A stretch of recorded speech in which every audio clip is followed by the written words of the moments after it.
see. Mr. Koplow, are you familiar with you watch the 10 minutes? I get the picture. Okay. Red, yellow, and then, green, yellow, and red. Slow Stop. down. No, you stop. Thank you very much for the opportunity, Honorable Justices, to present this for considering this, for paying attention to this case, this matter. Because I think the first order of business should be, do you people have any questions for me based upon the papers and pleadings submitted? I don't believe so, Mr. Koplow. Then this next thing is that I appeared to you before as a pro se litigant in the case, and as an independent, sovereign, free man of Chelsea, Massachusetts. And Massachusetts is the sovereign, independent, represented by the people of Massachusetts are the sovereign, independent people who have their own form of government within the soil contained within the borders of Massachusetts. And on May 15th, 1776, the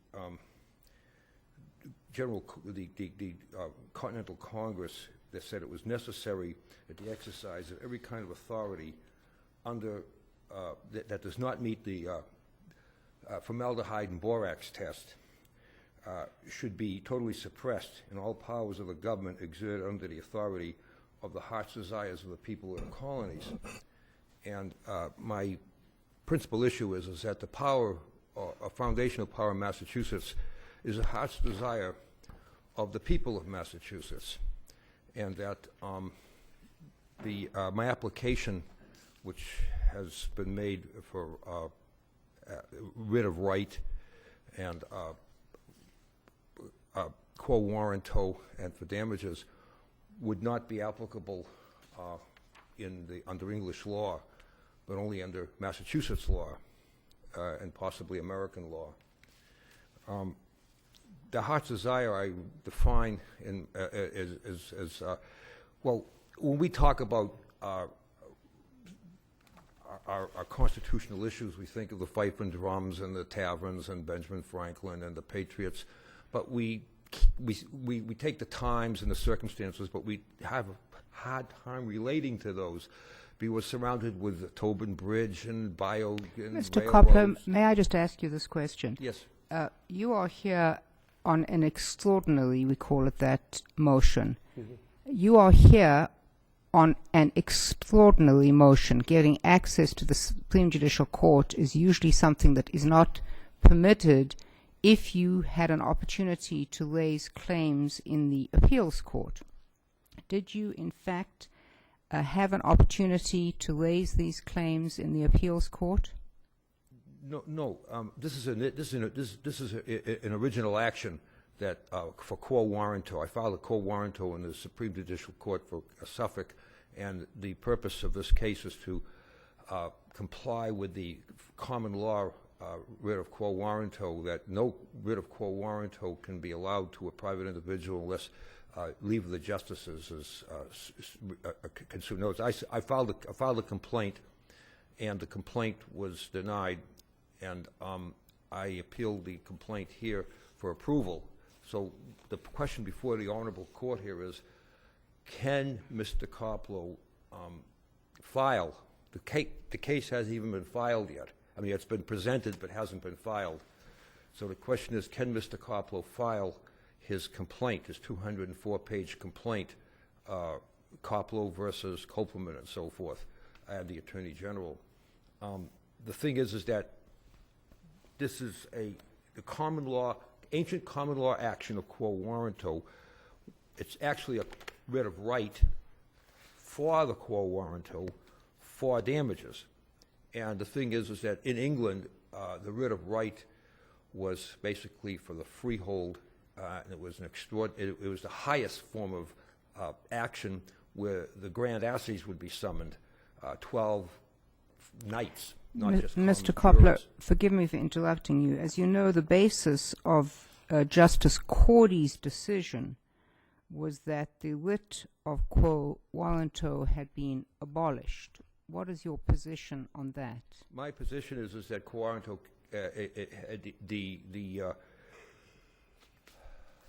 the actual the writ of the writ of quo warranto, the common law ancient action of Crown writ of quo warranto had been abolished. In other words, that only the Crown could file it, and that all the previous just strictum, shall we say, but the fundamental rights to the writ of quo warranto has not been abolished. Well, that may be, but if there are such rights remaining, would they not be filed with a complaint subject to the normal rules of civil procedure? Yes, in the brief I have claimed that the amended complaint is submitted, that the plaintiff or demandant has asserted his rights in the manner prescribed by the Massachusetts Rule of Civil Procedure. Well, doesn't that get filed in a trial court? Should that not? Yes, it was filed in the trial court And then would go through the normal trial, proceedings as under the Massachusetts Rules of Civil Procedure?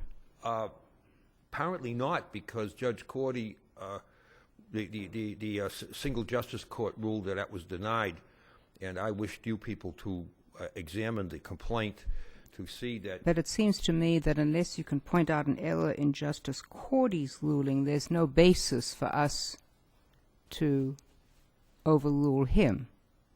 Well, if there's no basis, then that means that there is no right for an injury that was sustained. The Constitution, our Massachusetts Constitution, is very plain in that for every injury there should be a remedy, and that I'm applying for the remedy for the injury, that I have a judgment against me that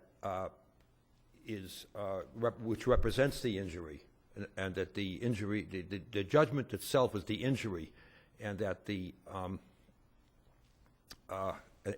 purpose of this is to remedy the injury, which the judgment is against me through no fault of my own. And did you have an opportunity to appeal that judgment in the appeals court? Yes, well, I did, and I did, and I didn't. I did, and the thing is, I asked for the judgment to be affirmed, because there's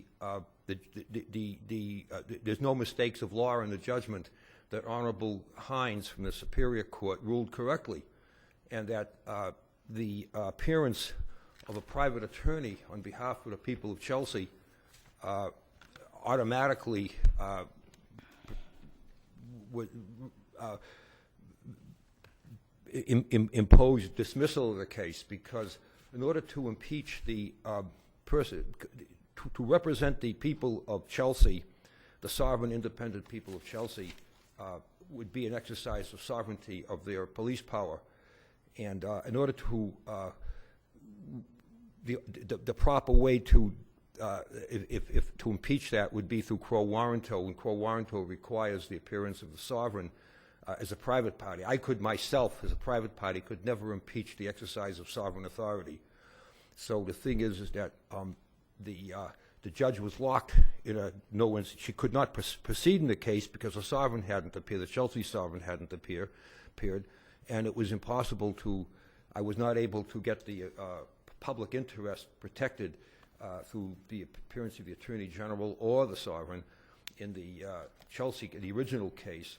So consequently, Judge Hines was forbidden to do anything other than to dismiss the case, and she ruled correctly. It took me a while to figure this out.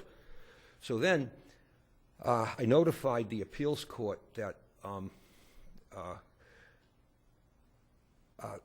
that I had commenced the case in quo warranto after researching this, and this is a hard thing to do. I mean, I have been, I just put it this way, that it's been an experience working on this case, honestly. I've been getting wisdom day and night and turning darkness into light.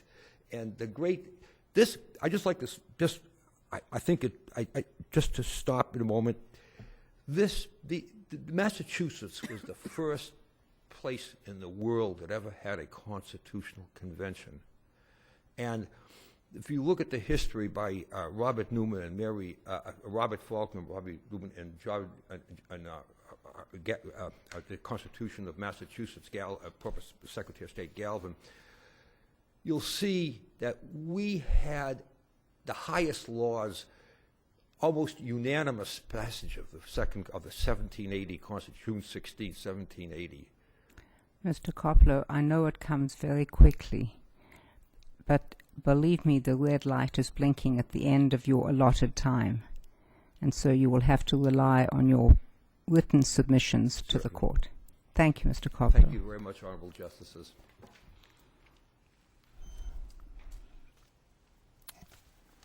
Ms. Cowin, we have read your brief, we are aware of the arguments, and I wondered if there's anything that you wish to add that's not contained in your brief.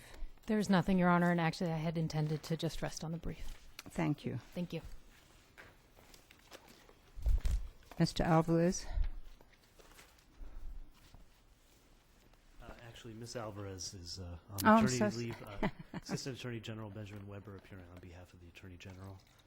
Well, let me say, that's fine. Mr. Koplow's brief does not present any cognizable claims against the Attorney General.